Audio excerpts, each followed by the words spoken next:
Let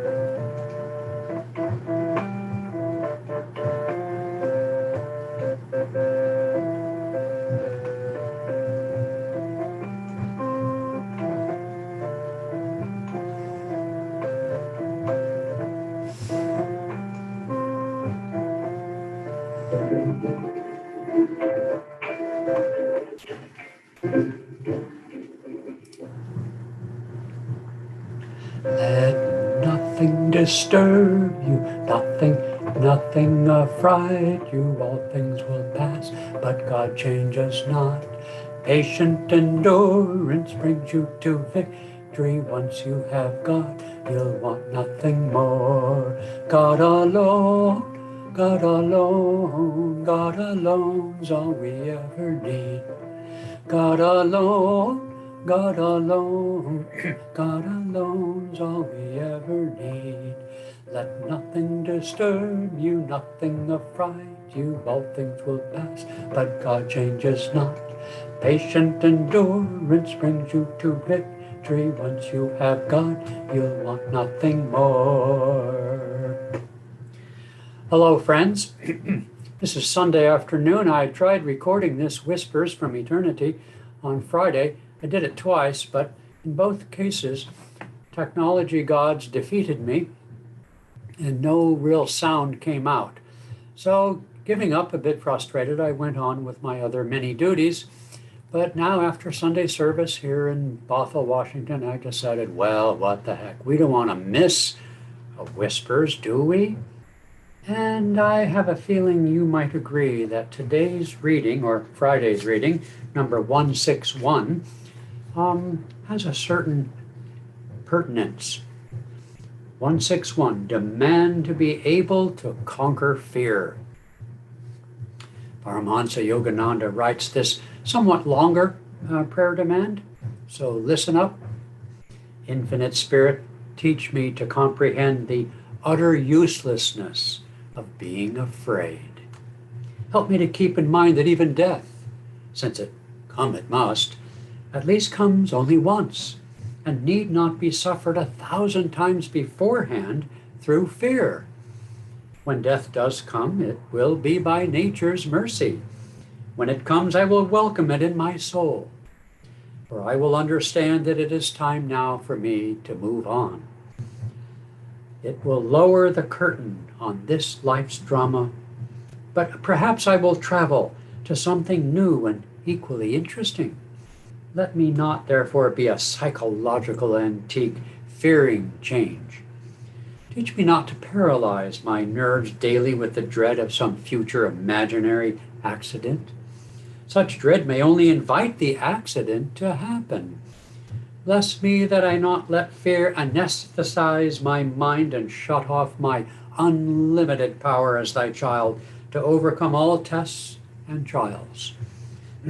Help me to realize that whether I'm awake or asleep, alert or dreaming, thine all-protecting presence encircles me always.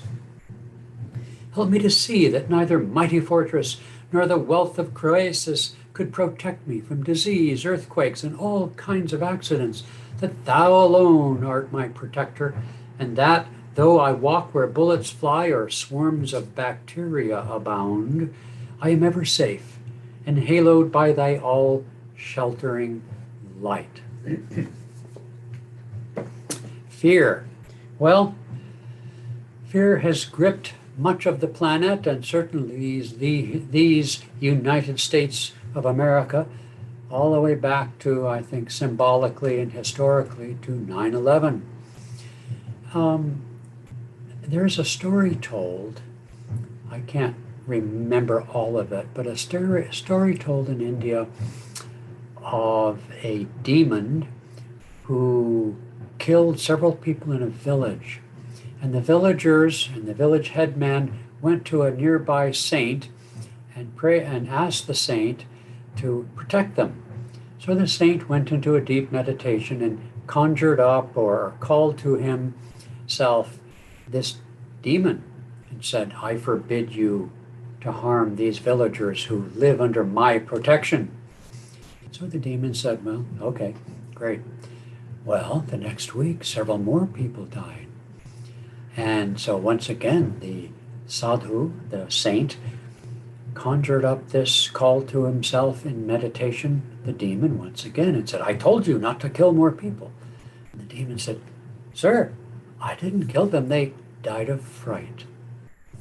And as the prayer demand here suggests, that which we fear, we attract. Now, let's not fear because of that. That would be silly, wouldn't it? But nonetheless, what we focus on creates a kind of magnetism that draws to itself the fulfillment of what it focuses on by that power of magnetism. And yet, on the other hand, the prayer demand isn't saying, it's saying conquer fear. It's not saying make fear go away. Fear has its place, just like pain in the body has its place to tell us that something's wrong. When you read the stories of heroes, the obvious one, easy to conjure up, is in wartime, you'll find that most of these people who rose to the occasion and seemingly fearlessly fought off the enemy generally will say, well, it's not that I didn't feel fear, but my response to fear was to do what I did. Sometimes our response can be such that, it's foolish. We do something that's destructive. But and other times we can do something that's successful and also wise. But this prayer demand is not asking us, or I should say, it's not asking God to dismiss all fear, but rather to conquer it, which means to deal responsibly with it. I know for myself, the last few years, under the conditions we face here in this country, I stopped listening to the morning news. Oh, I could still see the headlines on my not-so-smart phone. If I wanted to know more, I could scan the headlines from this news service or another if I was really interested. But when Swami Kriyananda, once my teacher and founder of Ananda, once remarked long ago, he said, the news is mostly gossip. At the time I was insulted. What do you mean gossip? I grew up on Walter Cronkite and famous, Edward R. Murrow, and journalists with great integrity and courage. But as I began to tune into this idea of news being gossip, I realized bit by bit, it's mostly that. It's mostly, well, what do you think about the, this or that? It's somebody who I don't know, whose opinion is being asked about possibilities. And of course, the news can make the daily weather report something that you, oh no, it might get windy today. And so, taking, if you're fear-filled, if you're inclined to fear by outward events that are in the news, then take a fast from bad news. That's, after all, news media mostly they don't sell any good news that I've ever heard of.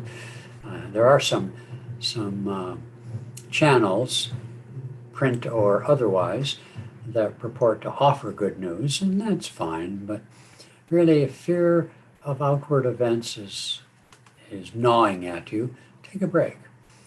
More deeply, of course, is internal fear, which can manifest as clinical depression. I'm not here to address clinical depression. It's not my role to do that. But I do know that there can be, by whatever terminology, a kind of existential anxiety and fear that has no objective basis, no news, nothing going on in your life. It's just fear. And for that, that's not so easy to conquer.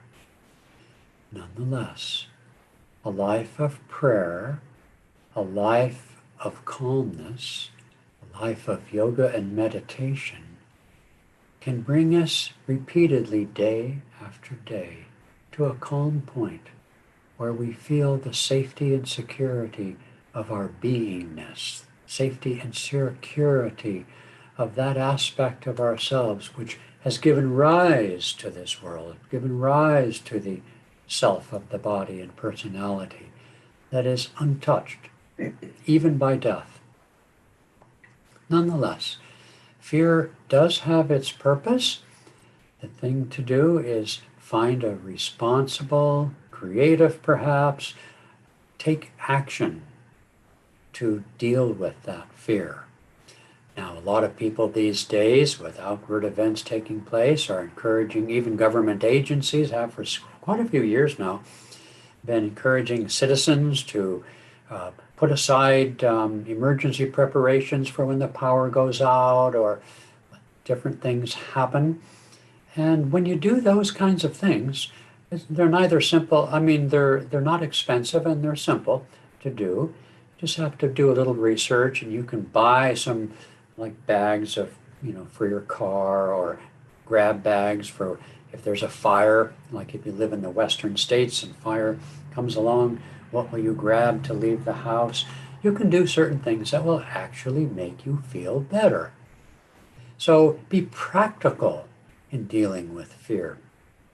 There are a lot of emotional fears, however, far from earthquakes and things, fear of losing a relationship, fear of ill health and disease, perhaps based on some predilection in that direction. Well, do something about it. Adopt a healthy diet, adopt exercise.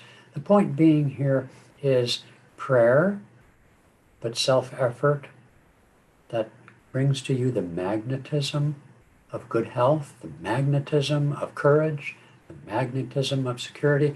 You could even read books about courageous people during their lives. But ultimately, the greatest security in our life lies within us. That's the great teaching of self-realization that we represent here, that the Whispers from Eternity say repeatedly. There's, hundreds of prayers in this book that we quote from every week. All of them have to do with turning our attention to the source. Yes, it's good to have health and wealth, or well, not wealth, but health and prosperity, or health and your material needs can be met. It's good to have that. It's very difficult to turn your sights towards higher things and to be serviceful and compassionate of others when you yourself are on your deathbed or having to live in your car or on the street. That's challenging. So do what you can do to establish yourself with a certain degree of material comfort or security appropriate to your needs as opposed to your desires. But the greatest security is when you open your heart to God within yourself and in others and take steps in that direction. The history of the planet, the history of the country in which you live, which is to say the karma of the planet and the karma of your country, is pretty well established. You can do a little bit perhaps, but what will be as it relates to the grand opera, the grand theater of history, the history of nations, for example. We have a reason perhaps to fear economic uncertainties ahead of us. We're already in the midst of a pandemic. There are always possibilities for conflict, military conflict, certainly plenty of economic conflict going on. But in ourselves, we can be free. And remember this last point. Every night in sleep, we're happy, we're free. It shows that it's a state of mind. Doesn't mean you should sleep all the time. That's not going to solve anything. But you can enter a state of inner freedom at will. And with the scientific techniques of yoga meditation, you can be strong in yourself, complete in yourself. The perfection of the universe awaits you within your higher self. God bless you. And tomorrow, I think we go back to our Monday through Friday broadcasts at 12 noon. And I think we have Padma up to bat tomorrow from the Camino Hermitage. So this is a Sunday afternoon, very late broadcast that should have happened Friday at noon.